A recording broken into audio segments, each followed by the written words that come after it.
Here we are, the Two Russells podcast, episode 46. And since we last recorded episode 45, your little spat with Mr. Buckler, I think you had a bit of feedback on that, didn't you, Russell? You were a naughty boy, weren't you? I have, yeah. And some might say that I perhaps pushed him a little bit too much. But look, sometimes you have to push people's buttons, particularly because this is informative, this podcast, and also a bit of entertainment. I gave him a bit of stick about the Tayuk logo.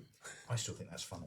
Yeah, I still think that's funny. Most people do, but yeah, certain people thought that was me taking the piss a bit too much. But I don't apologise, by the way, because we're all about freedom of speech. That's what the podcast is about. And it's been interesting as well that in the news, in the property news, the last week or so, we've seen lots of our previous guests celebrating success. So Russell Manning selling. So do you remember? Probably one of our most famous episodes was the three Russells. Yes, you, me, and Russell Manning.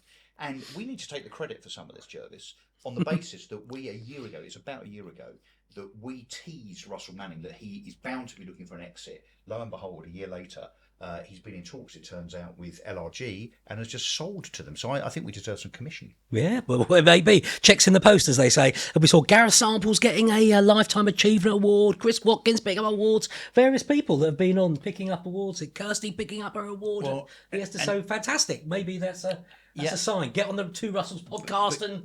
Can I humbly suggest that someone actually needs to have, within the property sector, a podcast award? Because there's now about 5,000 podcasts, obviously this being number one, lots of other people that are pretenders to this wonderful dual throne of ours. But genuinely, whether it's EA Masters, the Negs or the Esters or whatever, I do think that there's now such a predominance of podcasts in the property sector, there actually should be an award for the gold, silver, bronze of podcasts in the property sector. Maybe it needs a sponsor, somebody who's in and amongst the big property sector, supporting lots of property companies. And someone that really understands maybe communications and that kind of thing. Could be that, which leads us on to our guest today, episode 46. Please welcome to the podcast, Jesper With-Fogstrup. So welcome very much to the podcast. And on your LinkedIn profile, CEO, investor, board advisor, mentor, charity trustee. You've missed off DJ, which we're going to pick up a bit later. But currently, really CEO worldwide of Moneypenny. What a wonderful title that is. Welcome. Well, yeah. Thanks for having me.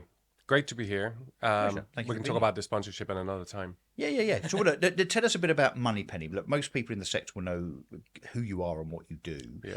They might not know quite how big you are as an entity. So just give us a feeling as to how big Moneypenny is now in terms of, I don't know, revenue, staff numbers and that kind of thing. Yeah. So let's start with customers. So we service about just over 16,000 clients here and in the US. About 2/3 of our business is in the UK, a third is in the US. We have about 1,000 people up and down, a little bit more than that. Our head office is in Wrexham. Another Welsh business. Yes. Yeah. Well, so Wales seems to be the epicentre of, let's say... Oh, no, Wrexham is the epicenter of what's happening in Wales. Come see the football. You were up a little while ago. It was fantastic. Well, it's famous now, of course. Yeah. I got to say, when the exec search person that called me on this role said it's in Wrexham, I had to look it up on a map. Great place, beautiful nature, wonderful people. And we, of course, a very meaningful business in the area. And a real sort of employer of choice amongst lots of our people. So we do just short of 75 million of revenue with good conversion. Profitable? Very profitable. Can you tell us how much? Nope. We'll have to claw through your accounts. Yeah, go for that. They're available. Russell hasn't been. I've had the privilege of being and hosting an event with your team. An incredible office that you really wouldn't expect to find as you walk out of Wrexham train station. It's the culture and the welcome you get is incredible. So, yes. How did you experience that when you first walked in? Because it's what, a couple of years now? It's been about a year. So I walked in probably just over a year ago. And it was actually that. So I remember speaking to ECI, who's our private equity backers, and Mark, who's the investment director there on Moneypenny, said, can you just go up there and experience it? It will come to life as you sort of walk through the door. And he was absolutely right. I walked through the door.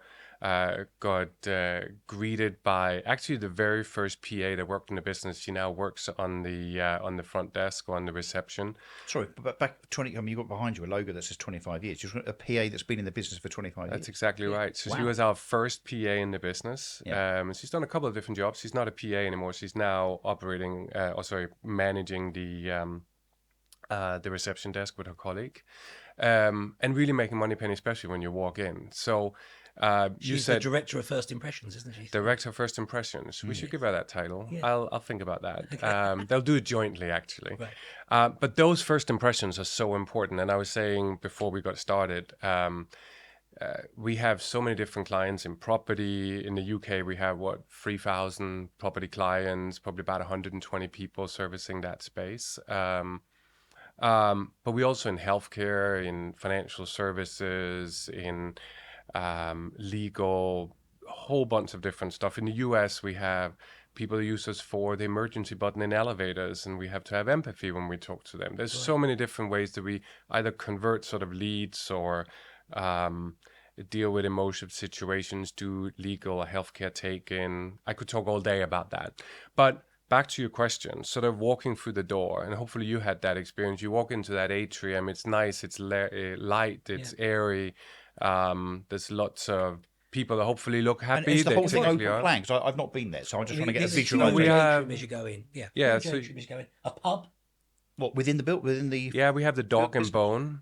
Wow. The tuck and bone. Yeah. I see what you did there. Yeah. Yeah. Well, I had nothing to do with that. I'm the Yeah. custodian now.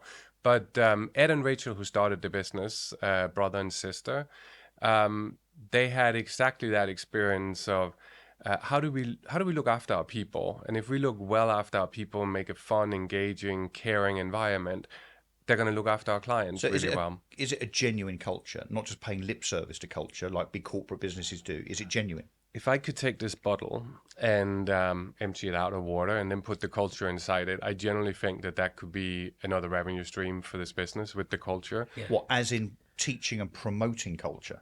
Because I you're don't think so you good- really can. Can you teach and promote a culture? I think you can You have to influence lead. a You have to culture, lead right? culture. You can lead it.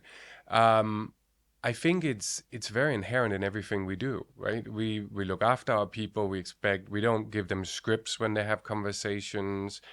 We manage them with sort of care. So it's natural. Yeah. It is natural. So And you know my inquisitive style, Russell. So when I was up there, you exactly your point. I see it all, and everyone's like, "Oh, it's great here. We've got our own pub. We've got subsidised lunches. We've got spaces Free to go out, breakfast. walk and talk, and all of this." So Beehives. yeah, yes, yeah. You sit and ask some people who are having their coffees. Is it really like this here? And to a man, everybody was. This So what culture does is that look exactly- like in terms of staff retention then? Are you significantly outperforming other businesses in your sector and elsewhere on staff retention as a consequence of your Yeah, culture? I mean, it goes up and down. And of course, there's people that come in and work maybe late spring and leave us early autumn that typically would be finishing university or be on their gap year or something like that. And that drives it up a little bit. But we have so many people. In fact, tonight, I'm going back up to Wrexham.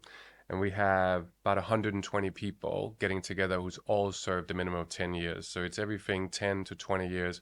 In fact, our finance director, who's also at the football club, celebrated 25 years with the business not long ago. So yeah, it's real. It's not staged. People are generally happy. I think there's a balance, right? I mean, you have to be careful that it's not a jolly sort of everybody just going around and smiling and Yeah, not it's really not getting anything ill-disciplined. done. It's got to Exactly. be disciplined. But it is. But how does that work then? So you've been in post for just 12 months. Yeah, about that. So you took over from Joe. That's Knight. right. Okay. I'm going to ask you about her in a second. How do you then... So you inherit that culture, but Right. you're the CEO. You're the Yeah. leader of the business, Yeah. not manager. I believe CEOs need to be leaders, not managers. How do you make sure that you continue with that culture and indeed try and improve it when it's already so embedded in the business? So you come in and presumably... You got to bring your bit on, have you? But the staff presumably think, I wonder what this Jesper guy's going to be like. Is he Yeah, going I'm to sure they've destroy got everything that. we've done? So how do you pick it up? So first of all, I think learning and listening initially is really good. There's definitely things that I wrote down during my first sort of couple of weeks, a month that I thought was amazing. There's also some things I wrote down that goes like, we could do this better. And that all comes if I start sort of as a bulldozer walk into the business and go like, that's terrible, let's redo that's like incredibly demoralizing, right? You're going to have the reason why the business is so successful as it is because it has a great culture. It's done a lot of great things. I think there were things that I identified, and we sort of gradually sort of talked about them. But I said to everybody, I would consider my role to be the chief unblocking officer in the business. So I've not heard that before. That's great. if something is holding us back from growth or from doing a change that we need to do or something else, come to me and I'll deal with it.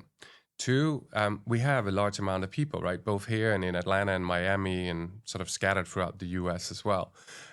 So every Monday morning, and I've done this in previous businesses as well, I write a happy Monday message. I was going to ask you about this. What is a happy Monday? I mean, it's also a band, right? Which we're going to come back to on Russell. We talked about music before we got started. The Happy Mondays. Twisting our melons, My happy Monday message. Excuse me. I don't know what whole different a happy podcast. Monday message is, but I'll tell you what my happy Monday message is. I've run a lot of global teams previously in my career, and for me, it was important to be accessible, like remove sort of the idea that the door is closed and you have to knock. Actually, in one business I walked in, the first thing her title was secretary, told me was she's going to make sure people don't come and disturb me. And I said, no, you're completely in the wrong job. We need to hold the door open and get people to come in and have a conversation. Yeah. So I write about what did I do this weekend, not in detail, but here's what I got up to. I then write a bit about here's how last week went. This is what I got up to. Here's how we performed versus what we set out to do. There's typically sort of one or two pieces on strategy or how we're delivering against strategy, and here's what's coming up this week. And then it's inviting for conversation. So it started out, now probably 20, 25 years ago, being on email. Since then, it's come on Slack or Teams or something like that. So it's a many-to-many conversation Rather than a video, it's written. Yeah, I've never done video. That's not true. I've done one video when I was on holiday, which was like just a quick sort of snapshot. And this goes to the whole worldwide team, or everybody.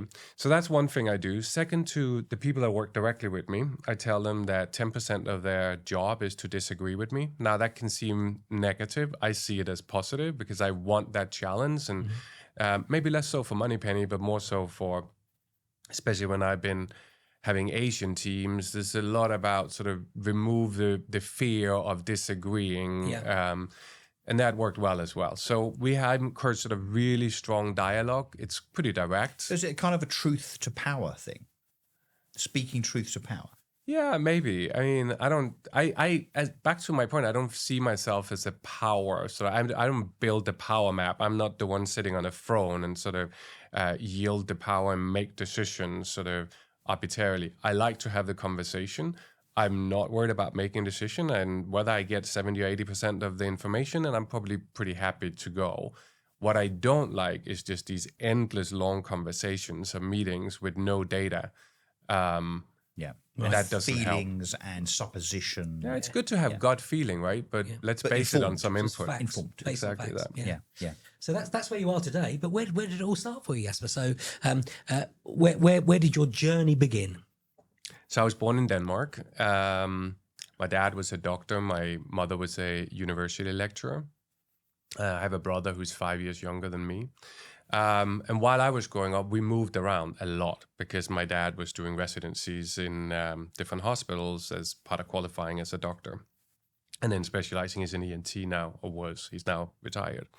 So I think Dad gave me probably a bunch of resilience because you just got plugged into another school and you had to sort of survive. And as we chatted about prior to pressing record, initially I went to a Rudolf Steiner school, which for those who don't know, lots of creativity, playing musical instruments that you've never heard of, doing beeswax candles, learning languages from year one. Is it also playing with knives? I don't think so. Why are you asking that? No, because I saw something that relates to those schools, and it was kids playing with knives. They understood the danger of knives. It wasn't part of my education, but I might have it was to go and look horrifying for when it. I watched it, by the way. I thought it was a parody, but apparently it was a real thing. It might not have been Denmark. Maybe it was another Scandinavian country, but it was definitely Don't know. We didn't play with knives. Not as far as I recall, anyway. So what is not important in that context is some of the foundational skills that you typically would expect to learn from early in your career, or sorry, early in your learning experience. So reading and writing, doing maths, those sort of things, not so important. Creative skills, very important. So I was in that system until I was in year 3. And then my dad sort So of that lost makes you what, patience about with it. 8, 9 years old? Yeah. It makes me about 10 years old. 10 years old. Yeah, So at 10, you can't read and write. that's right. Wow. But you're very creative. I'm probably more creative than average. I don't know that I really adjusted very well to it. But yeah. But does that style, the philosophy in Denmark, is that style something that breeds emotional intelligence, do you think then? I think as a nation, yeah, probably we are quite emotional intelligent. If it's hard to make that sweeping statement, but that's probably about But true. more so. Yeah. Rudolf Steiner specifically, probably even more so because of all this sort of focus on creativity. My point was, though, so I'm moving around these different places. I'm in this sort of pretty wacky schooling system, and my dad pulls me out, and I get put into a more regular, normal schooling system. I can't read or write. I am the dumb kid, right? So you have to then figure out how you're going to adjust, how you're going to get smarter. Yeah. And my dad told me to read or write over a summer. So can you just tell us how you feel being 9 or 10 years old, going to a new school with new kids in the class, you don't know anybody, And you can't read and write. and you're the dumbass, as you put it. I mean, we wouldn't possibly say that. How does that make you feel from a kind of an emotional or an insecurity perspective? Yeah, sure, It I must was have been insecure. horrendous. Yeah, it wasn't particularly nice, but you had to make friends, right? But you must have felt intimidated. Honestly, I don't know that I remember it that well, but yeah, I'm sure I felt intimidated. I was definitely nervous. I didn't feel comfortable, but you have to learn to be comfortably uncomfortable, Yeah. right? You have to adapt to change. You have to embrace sort of a new situation. So, fun enough, all the qualities that you need in a CEO. CEO, yeah. It's funny that. So maybe that was the start of it. I don't know. Start of the journey. Yeah. Yeah, So hang on. So, and then you're now having to focus on learning to read and write in a summer. yeah, that's right. How does that happen? So every morning there are classes in the morning. There's some playtime at lunchtime, and there are more classes in the afternoon. But this is at home Yeah, with your father teaching you. yeah, over 3-4 weeks. Wow. Is he a patient man? Is he a patient man? He might listen to this. I don't think he's, well, I think he's professionally very patient. I'm not sure he was very patient with this situation. Yeah. I mean, I imagine the frustration of an adult, an Yes. academic, an intelligent, professional trying to teach someone to read and write very, very quickly, and probably With a clock ticking to get to a but point. probably maybe having maybe a little element of guilt on his part that you're in a situation now where you've got to learn to read and write very, very quickly because you're in a social environment where you're standing out for the wrong reasons, right? So maybe he felt a little bit frustrated with himself. Yeah. Anyway, I learned it. I still remember there's one thing I remember from that. I remember then going into sort of special ed or special support sort of as I got into the normal schooling system. And I read one book and it said okay in the book and I pronounced it OKY. And the guy goes, and to this day I still remember Was this out loud in front of the class? Yeah, this was in sort of 4 or 5 people that was in special ed. Or Yeah. sort of, I think it was called reading clinic. Yeah. Very nice word as well. And I said, and the guy said, oh yeah, you can pronounce it like that as well, I guess. I was like, that's not helpful, right? No. Come on, like So give that me makes You're going to feedback. carry it for the rest. Yeah. You could just choose the pronunciation of any word Yeah. that you Yeah. like. Yeah. Very creative. I should have been back at the Rudolf Steiner School. No. So my point is, I think I probably built some resilience during that. I'm probably happy to sort of deal more with ambiguity. And specifically thinking about that situation, I think it's incredibly important to give direct feedback to people. Do it timely, do it with respect and But do dignity it and everything. honestly. Yeah. 100%. Yeah. Like you know where you are. Like what's the point? Everyone of knows where they sort of- stand and they can yeah, move forward. exactly. So did you get to the end of the summer and you could read and write to a decent degree? I probably wasn't at the year 10 level, but I could read and write. And then, as I said, I was given support in the schooling system to sort of get up to speed. And I reckon I'm reasonably all right now. And how did it Yes. affect qualifications as you then went through kind of, I presume in Denmark you had the equivalent of our GCSEs, A-levels, A-levels and so So on. you do 9 years of basic schooling, and then you go into a sort of high school where you can choose either more generic route, a more technical route, or no business-orientated route. I went the business-orientated route, and I came here to go to university and started working after Did that. you go to Stanford? I did some exec ed at Stanford. I mean, you're in rather good company. Stanford. It was good. It was after the I Google founders. yeah Reese it's a good school. Witherspoon. Elon Musk lasted a few days, by the way. Everyone says, "Oh, Elon I Musk went lasted to a couple of Stanford." weeks actually. A So, couple of weeks. Yeah, Seriously?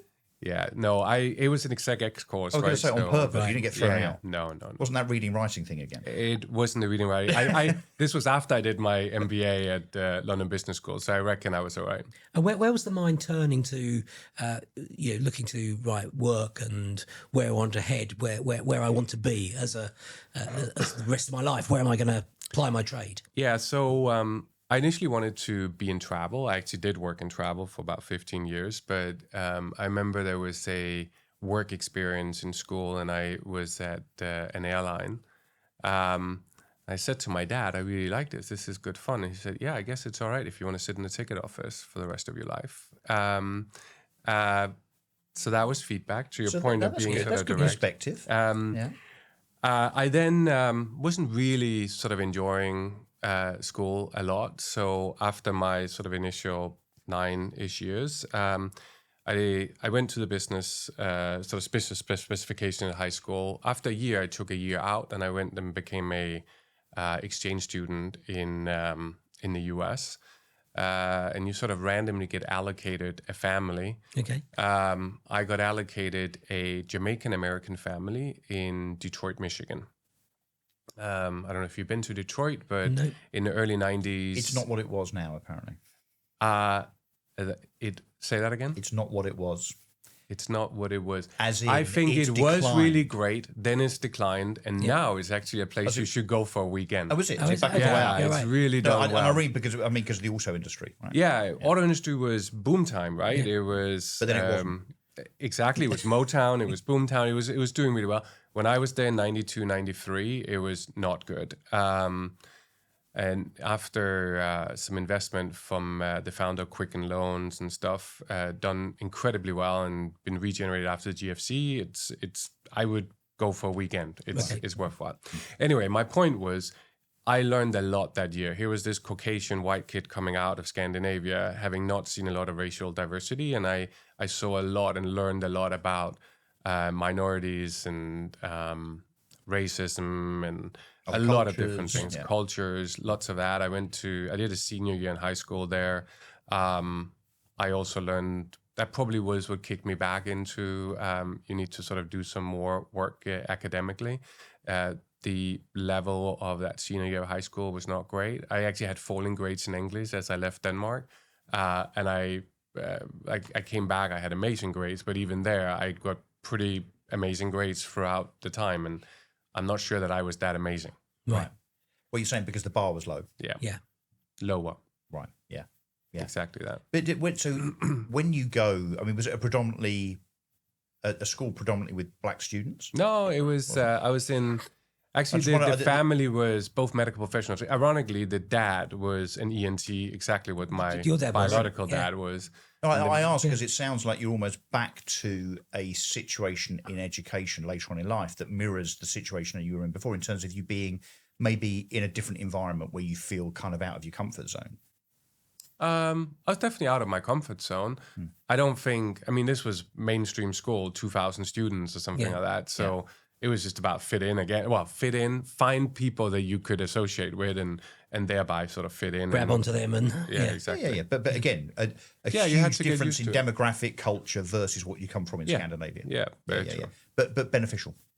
Very beneficial. I think to this day, it's probably the best year of my life so far. I learned so much. Yeah. Wow.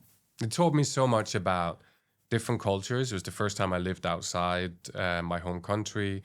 Taught me about, as I said, racism, sort of disparity between rich and poor, opportunity. I probably got some of that sort of driving gene of the US. So go towards opportunity and just overcome whatever obstacle you got in front of you. Mm-hmm.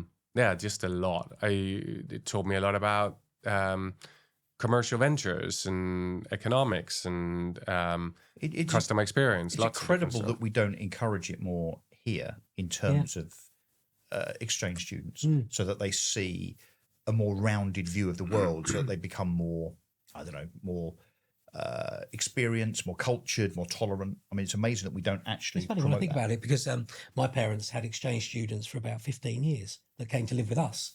And actually, you start thinking about my own life, that, you know, you've got this person from Norway, Sweden, wherever it may be, living with you for 3 or 4 months learning English. But you didn't do it the other way. No, I didn't do it the other way. No. But you got to meet still time. lots of different people, lots of send different him off. cultures. Yeah, send me over. Where do you want to go? The Two Yeah. Russells Ooh, International. where should I go? Yeah, Scandinavia sounds fun. So Yeah, well, you're always welcome. I have a house there. lovely. Thank There you. we go. But you don't just become a CEO though. So the journey starts. Yeah, so into... I thought actually I'll come here, go to school, study, and then go back to the US. I just stuck here. I loved the mid '90s in the UK. Lots of opportunity. I used to say sort of Spice Girls, Union Jack on minis, all that cool Pop culture. Britannia was fun, right? Yeah. And there was a real drive in the country. So I stayed. I started working in travel, then in online travel. Spent about 15 years there, both in a privately held business, then a listed business. We took it all off. It was spun out and it was private equity backed. But where were you working in it? Where so you worked So my your way very up within first it, or? job was to place tour groups into hotels in Amsterdam. Okay. So we essentially handled about 40,000 tour groups coming into Europe every year. And the floor in the Barbican was pretty much a trading floor of we just have 30 people here. In many cases, and it was the case, for instance, for Chinese, that we didn't really know was going to arrive before they got on the flight. So suddenly you have people on a flight and they're going to arrive tonight. You need to place them somewhere. So that commercial sort of trading environment was great. And lots of negotiation with hoteliers. Right. Problem solving, fast Problems. moving. Yeah, absolutely. Lots of unexpected problems and some creative solutions to some of those problems too. Yeah. All gearing you up for where you are Yeah. now. So filling the gap between where you are now and that. So what else So is your in career short, about? so I spent some time doing that, stayed with that business for a long time, ended up running supplier services for that business, back and forth on ownership of the business. I went a little bit away from it, came back to this unit, and eventually we sold that or exited that business to Kuoni, who you might know Yes, from yeah. sort of Five-Star. There was a wholesale division. We did sort of almost a reverse takeover of that. I ended up working with TUI, ran the late rooms group. I was at Compare the Market as chief operating officer, putting some rails into the business, separating it from its parent. Were you part of the marketing team? See, funny that is the question. Well, actually, slight different questions. Did you have anything to do with the Meerkat? That's exactly where Typically we're a going.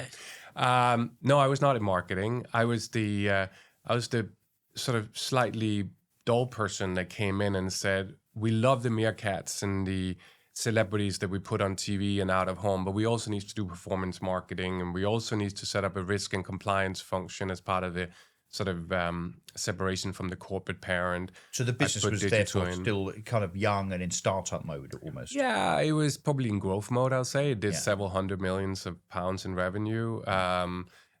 Very profitable business, almost media business style sort of revenue mechanics. So is the Meerkat story that I've heard, I hear all this stuff, it might not even be true. Tell me if this is true. So apparently the marketing agency come and pitch the Meerkat concept to the team, and most of the team don't like it, but they get overruled. And someone within the business with authority at Compare the Market says, let's just do this. And everybody thought it was going to bomb and it was going to be a terrible, terrible idea. It now probably has the accolade, of just about the most successful marketing campaign to the consumer in British advertising history. I think that's probably thereabouts true. Is that story as in they didn't want to do it, but then did it, and now obviously don't regret that? Is that true? I'll tell you the story from how I know it. I'm sure there's many different versions. The person you should ask is Mark Weil, who is the CMO. He's actually just left the business, but he's been there for a very long time. So the incumbent creative agency was called in along with two other new agencies to pitch for how do we stand out? Remember, this is at the time where everybody had a comparison Benchmark, engine. yeah, There was yeah. Tesco Compare, Google Compare, Go Compare. everything Compare, was yeah, yeah, yeah. Compare. So the question was, how do we break out from that? Do we need a new brand? What do we do? And all the three agencies pitched. Incumbent was last. Nobody was excited about what they've said. And on the way out, the creative director says, we do have one other thing. Should we show it to them? Looking to his colleagues. Brilliant. And they pitch it. Did they pull a kind of Rabbit out the hat. furry, Or a well, meerkat out the yeah. hat, like a So cuddly meerkat? the initial story was there's the play was compare the market, compare the meerkat. So yes, there was toys, as we called them. We used to say we put fur on different experiences, and that fur, that meerkat, is amazing from a conversion perspective. Anyway, the story sort of goes, there were books about it. There was the actual toys they launched in Harrods one Christmas. Then they became a loyalty factor. The story is amazing. It was a great business. But I had there a was lot of fun there. resistance to it at first. Was the resistance. I think BGL, who was the owner of the business, backed by two South African family officers, were very open to challenge, very open to try something new. They were great. The business was good. I don't know that there were resistance to it initially. I haven't heard that. I think there was probably more, we need to do something to stand out. And why not? Yeah. Exactly. And what a great decision. Yeah, we all know it, don't we? amazing. So I presume that marketing agency, that creative agency, is still in place. Are they? I don't know if they're still there. They were definitely when I left, and they were until recently. Wow. And then you're poached again and headhunted again. So I moved from after having we sold part of the equity down to CPPIB at BGL, and I decided to go to HSBC. I had this yawning for proof that I could operate within a big matrixed, ambiguous environment, big corporate, and talk about the sort of uncomfortableness of walking into a new classroom and not knowing anybody.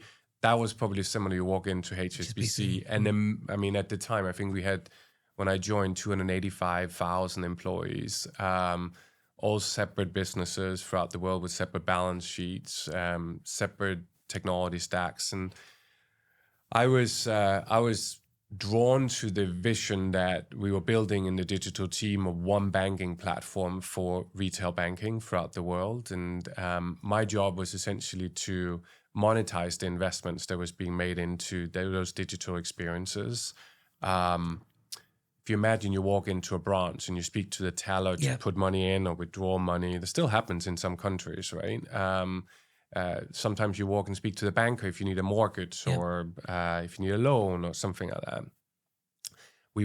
My group was emulating that experience in digital, in app or online. Wow. And then you started a little bit with property, looking at your CV in how to speed up the transaction process. I did that at Smooth, that's right. So my first half with the bank was pre-COVID, the other in COVID. Two very different stories. The first one, building the foundations, getting sort of a movement built within the bank to change and to get these digital experiences really good. But coming up a lot of scrutiny around compliance, risk, all the sort of things you'd expect in a bank. COVID happens. Let's say the appetite for getting digital out was a lot. Accelerated. It was like, why haven't you done this yet? The week before. Amazing how much got done in COVID that couldn't be done before. So that was really exciting, and we helped a lot of customers. And quite frankly, the focus of the customer in a financial institution, where you sort of 1 week before might have helped them get a mortgage or a credit card, and they spent some money, and the next week in some jurisdictions they were out of a job and they couldn't service that debt that they're just taken on. That's quite sobering to sort of think about. And how do you help people? How do you read signals in data using sort of advanced technology to diagnose when somebody is in need, and maybe not think about the value of the customer, but what their need state is instead of that, and rejig sort Through of their the way. habits and Exactly that. Yeah. So you're right. I then went directly the other way. I got contacted, and there was a very small business that was listed on AIM called ULS Technology that I rebranded to Smooth, and it was a two-sided marketplace. Didn't they own e-conveyancers? Yeah, that's right. Yeah. So e-conveyancer, two-sided marketplace connecting consumers to conveyancing lawyers, typically through a mortgage broker or a bank. And the team had started building Digital Move, which was a digital onboarding tool. And I took that business. We disposed of a unit that gave us a sort of solid balance sheet to start investing back into the business. Build that journey. We did an acquisition of a small legal firm, a conveyancer, started building a self-employed consultant conveyancer model on top of that. Thereby we could have different lawyers working on both sides of a transaction, and we could sort of do the right processes and ask the right questions rather than a whole bunch of irrelevant questions. And as a result of that, we did speed up the transaction process and exited the business to PEXA in December 23. Which is still desperately needed, though, isn't it? For that speed, Well, what it we is. 210 days. months. At the It was moment. 154 days when I left on average on our Yeah, platform. it's 210. As in, But in the sector, the non. it's even Yeah, higher, it's and crazy, it seems to be isn't it? getting more and more. Are you? Can I ask something? I don't think I'm being rude here. Are you the most headhunted man in Britain? That's what I was gonna say. No, I don't think I am by no, any but you seem stretch. to be headhunted and have moved quite a bit. I think I've been very lucky to work in small and large businesses, in public, in private equity backed, in different industries. And I think what I like is an opportunity to make something better. And that can be just go and grow a business. It can be there's a problem, we need to sort of course correct that, or we need to add something to strategy. If it is turning the lights on and off, then probably I should go and find somebody else to do that. I like to get people sort of powered up around So you how a do we growth make guy? something better. Are you the guy that gets hired for an exit? I've done exits. I've Is also that what done this is about growth. at Moneypenny? Because you're supported by and invested in by private equity. Yeah, so ECI is back in the business, have done since 2018. But they always look for an exit, right? There's always an exit at the end of an as an ECI journey, but also as a private equity journey, right? Yeah. So at Especially some after point, 7 years. we're probably gonna find some new friends, see the either smile breaking on his private face. equity or I think we hit on something. Yeah. No, but you're trying to sort of get me to a conclusion. The fact is, there's always a conclusion at the end of a private equity journey, But right? the question is when. Yeah, that is the question. At the right time. Yeah, I mean, the market needs to be right. We need to be right, and we'll see. So what would I mean, obviously, like, I don't want to put you in an uncomfortable place. What would an exit look like for a business like Moneypenny? Would it be a listing? I don't think it will be a listing for Moneypenny. I think it'll either be another sponsor or be a strategic sort of industry player. Yeah. And looking at the world. I've run listed companies that was subscale. Smooth as that, right? And being a name, being listed, Is it a pain in the arse? there's a lot of unnecessary sort of activity, and I was lucky that we were able to sort of withdraw guidance and focus on the business for a little while. But it's in the very public different. view, right? It's in the public view, but it's also you kind of re-educate your investors every time you speak to them, versus a private equity journey where everybody is sort of all geared up against the same goal. And why is we know that? where we're Because going. when you're listed, the shareholders are focused on share price. Yeah, I mean and some are very short-sighted, others are really long, right?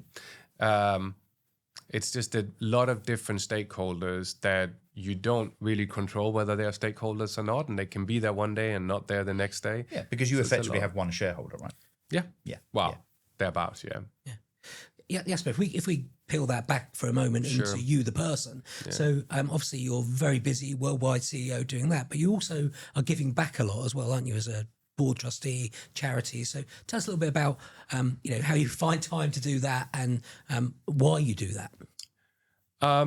That's right. I did some early stage tech investment, sort of typically SEIS or EIS sort of stage, for a while, and then it sort of gradually, not really on purpose, but it just happened. It became more and more impact investment. So solving against homelessness or inequality, or I recently invested into a sort of a tool to prevent revenge porn and sextortion and that sort of thing.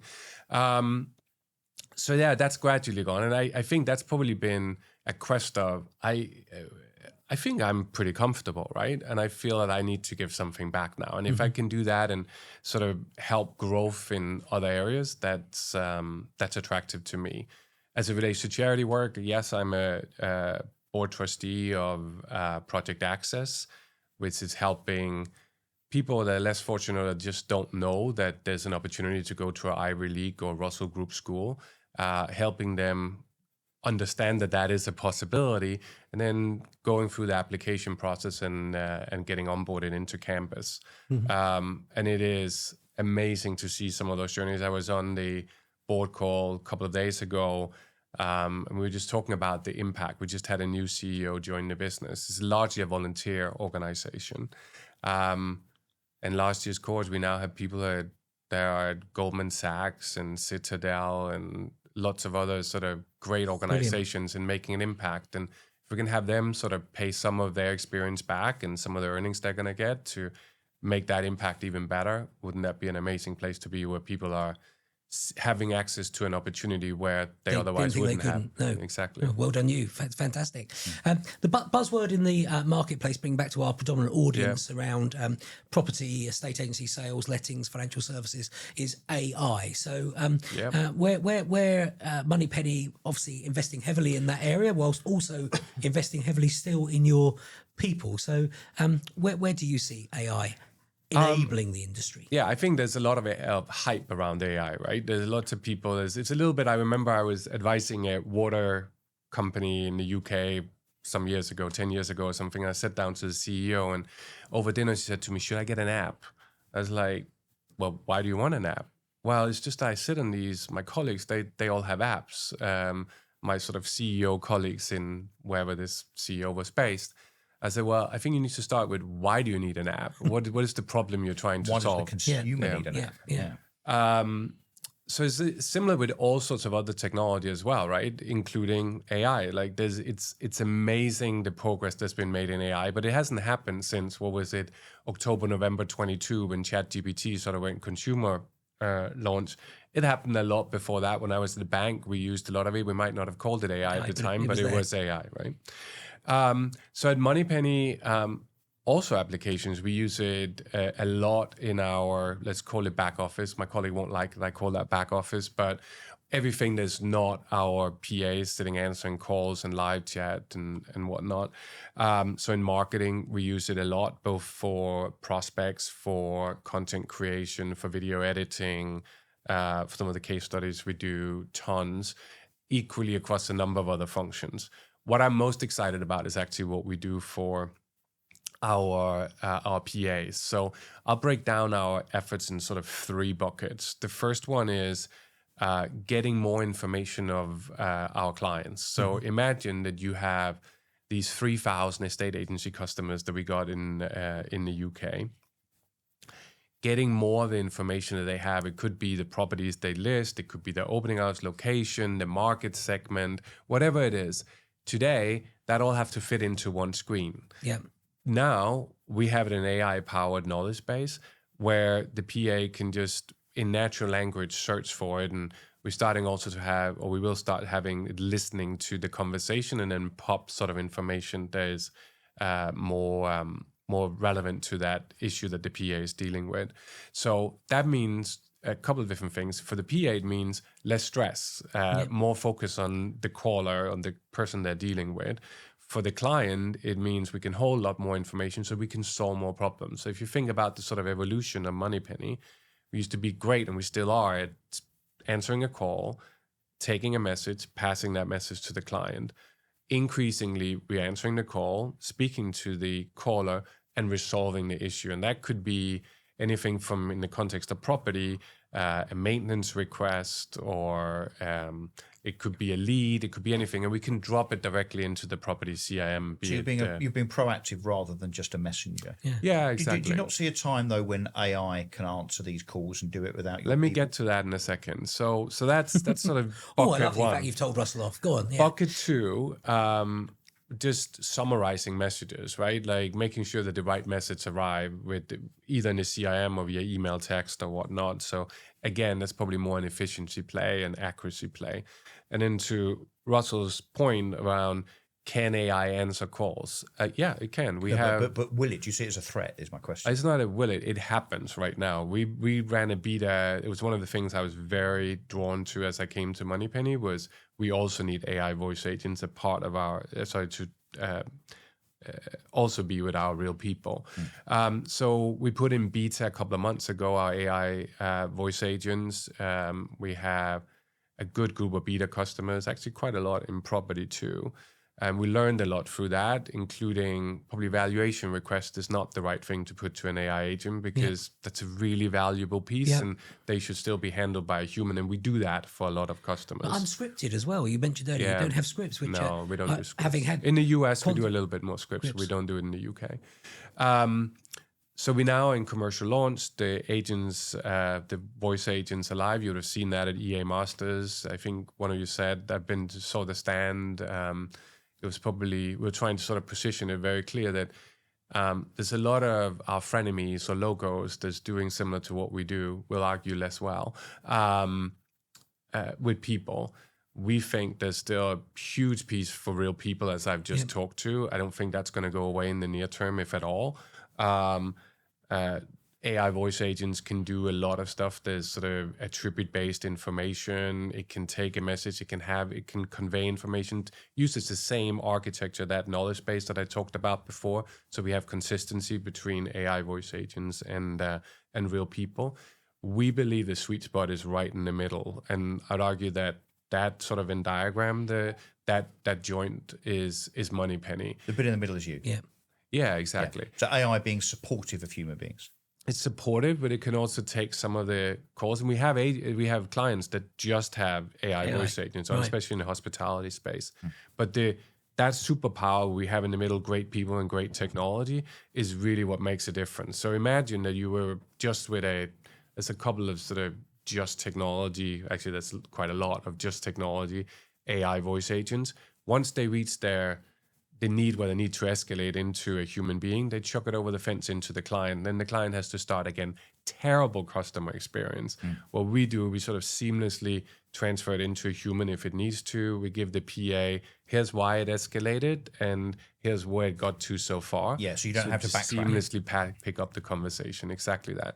We spend a lot of time also on putting guardrails around the AI voice agents. Like, it's very well-known fact that agents hallucinate. They are designed to just keep the conversation going or finding a solution. And that means sometimes, imagine a viewing request that we handle for some of our clients, going, oh yeah, I'd like to come on Tuesday. Yeah, Tuesday is good. We'll see you. Wow. Yeah, but it's not. So we file patents around this. I mean, it's, again, terrible customer experience if you then show up and there's no agent to take you around the property. So we file patents and design specific technology around how do we put guardrails around to protect brand and customer experience and everything else. In 12 months, you've picked up an incredible amount of information within what happens with your whole business. So as the CEO, how did you do that? Where did you get that knowledge? I think I'm pretty curious, and I'm quite happy to be in strategy in 1 minute and really in the trenches and getting my hands dirty, as it were, next. But most importantly, I have a great team around me, and I don't know everything. They're the experts. Back to my point of my real job is really just to be the chief unblocking officer, right? And remove friction away from us making a decision and forcing conversations to be very specific and structured and have actionable outcomes. So through being in lots of those detailed conversations, sitting with PAs, going to visit clients, I guess I picked up a lot. I'll argue that I'm still there. You're still learning. I'm still learning. I probably will always learn, and that's, I think, is great. In fact, that's what I'm encouraging in the business, right? If people are not curious, maybe that's not the right place for them. Before we wrap up, I must go back to a thing that I touched on earlier on, which is your predecessor, who is much loved, I think it's fair to say, in the property industry. Joe's great. What happened to Joe Knight? So Joe had 20 years with the business. She decided to step away. I think she wanted some more space. And she said to me the other day when I met her, she said, I'm still true to my 30, 30, 10. No, sorry, 30, 30, 30.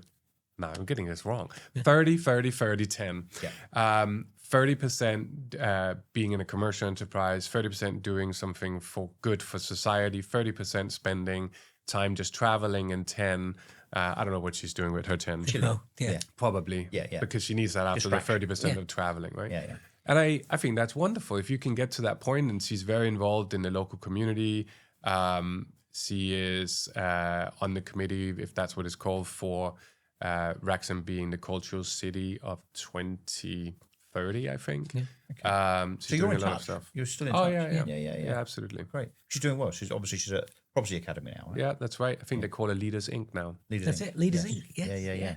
Yeah. With so when you first wrote your Happy Monday, Right. how was that received at Moneypenny? What was your first Happy Monday? I'm thinking that through my journey, that I arrive at a new company and just write my first.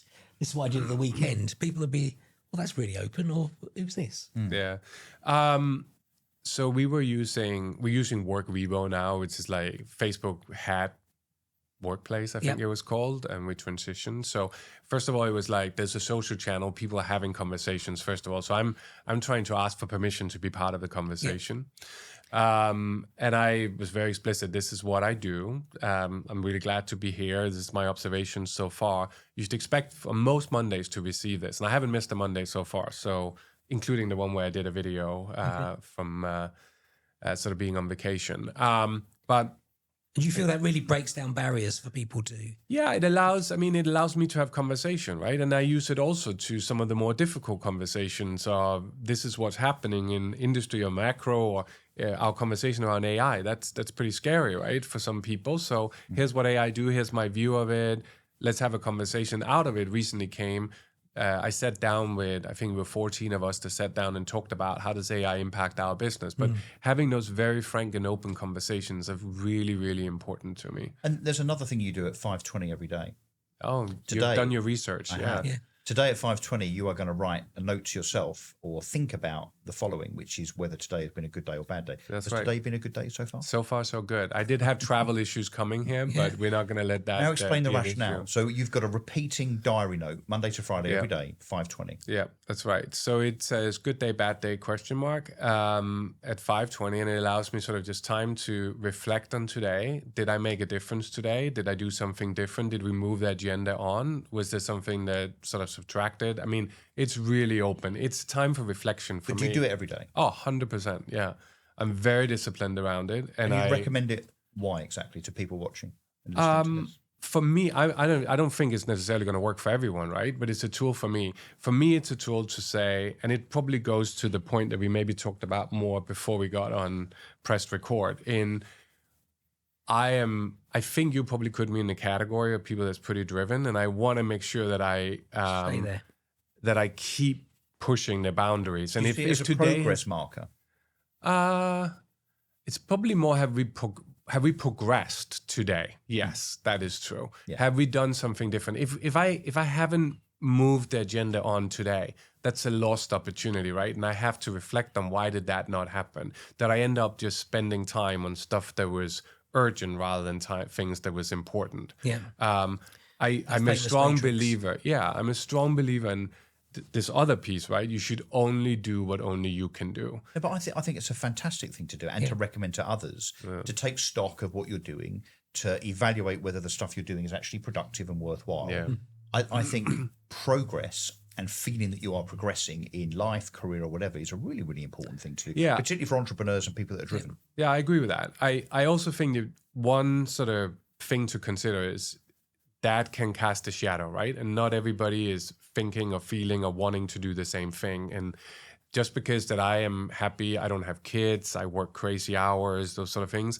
Other people have kids, they have other priorities, they might have elderly parents they need to look after, whatever it is. But that goes into that 520 note too, right? Because if you help somebody, or if you unlock the door for somebody, or if you said no to somebody where you really should have said yes, that's a learning too. Okay. So it is really just a reflection So point. outside of work, what do you do? What does Jesper do outside of being this driven serial entrepreneur, both from a commercial and a social entrepreneurial point of view? What do you do outside of work that you kind of relax into, that you enjoy doing? Every morning I get up pretty early and I exercise every day except Sunday. And if it means that I have like a crazy early meeting, I will get up earlier to do that. It's like really sets me up for the day. I like to read. I like the theater. I like having people at the house for dinner. I don't really enjoy going out to restaurants if it's not in a business context, just because I do it so much for entertaining clients and traveling and everything. So having time at home is really important to me. Wow. Okay. So you get some downtime. Because otherwise, listening to this for the last 45 minutes, people would be thinking, this guy just doesn't stop. Well, it's this whole thing about work-life balance. Does work-life balance work? Or someone once famously said... Well, what's the balance? Yeah, make life your work or work your life. But it is different for everybody. That's Again, my point. Depending on commitment. Yeah. But some things stress you out, don't they? If you, I've seen plenty of people completely stressed out because I'm away from work and I should be at work, so they get more stressed by not blending the two. I'm 57 years old. I only realised this at 50, is that you have to do a couple of things as you get older. First of all, you have to end up trying to do the stuff that you want to do in life rather than the stuff that you have to do. So being in that position is really, really important. But also setting yourself boundaries in terms of, my boundaries, by the way, are Monday to Friday, crazy, full on. I can be out like I was last night till 11 o'clock at night, back up at 6 o'clock in the morning out doing this stuff. And that's fine. It's fine for me, fine for my family, because my family know that I do that Monday to Friday. Weekends, I might dabble a bit in work and I might dabble a bit in my political interests or whatever, but otherwise the weekend is for my family and it's for me, and I have to decompress and I have to have a thing that I call distraction. So if I can't relax, which I can't, distracting me with, I don't know, a car event or whatever is really good for my mental health and for downtime. That's what I do. But I so agree with you. It's so independent on what people do. And I think you just have to figure out what's the best direction and where are your boundaries, right? I mean... Well, but there's a challenge there. I mean, we could go on and on and on. I know we've probably got to wrap up. But you've also got to know yourself, right, Jesper? You've got to know yourself. And it's really hard. And I think it takes years and years and years to know yourself in terms of what those boundaries should be, what is acceptable in terms of that work-life balance. I 100% agree with that. If I think about myself 10, 15 years ago, I would blame myself for everything that was going on in the business that was wrong. And I would hardly ever celebrate anything that was right. I would make sure the teams had a great time. And when things went wrong, we took learnings from it. And when there was good things, we celebrated it. But I was very hard on myself. And I think it is years. You just have to get under the bridge sort of thing, learn more about yourself. Yes. I agree with that. Yeah. Good. Well, it's been fascinating. Yeah, a fascinating conversation. Absolutely superb. I hope you've all enjoyed that. Jesper, thank you so much for making the effort to come on here. I know it's the Cotswolds to London, up to Wrexham. I'm in Atlanta about probably 1 or 2 weeks every week, every month rather. Yeah, so there's a lot of travel. So thank you for making the time. I know our audience is going to appreciate that. Russell, you need to get yourself to Wrexham because I think you need to go and see the atrium and the Dog and Bone. Looking for exactly. And to absorb yourself in the culture. If people want to get hold of you, Jesper, how do they get hold of you? Find me on LinkedIn. Call Moneypenny. They'll find me. I look forward to the conversations. No, this has been great. Thank you very, very much indeed. It's been fascinating. I've thoroughly enjoyed it. Well, thank you. Hopefully you have too. Thank you, Jesper, for coming on. So that's episode 46, episode 47. We move into marketing and back into property. And a company has been established, I think, for over 125 years. So let's see how they're going to modernise and deal with AI. But in the meantime, it's goodbye from me. It's goodbye from him.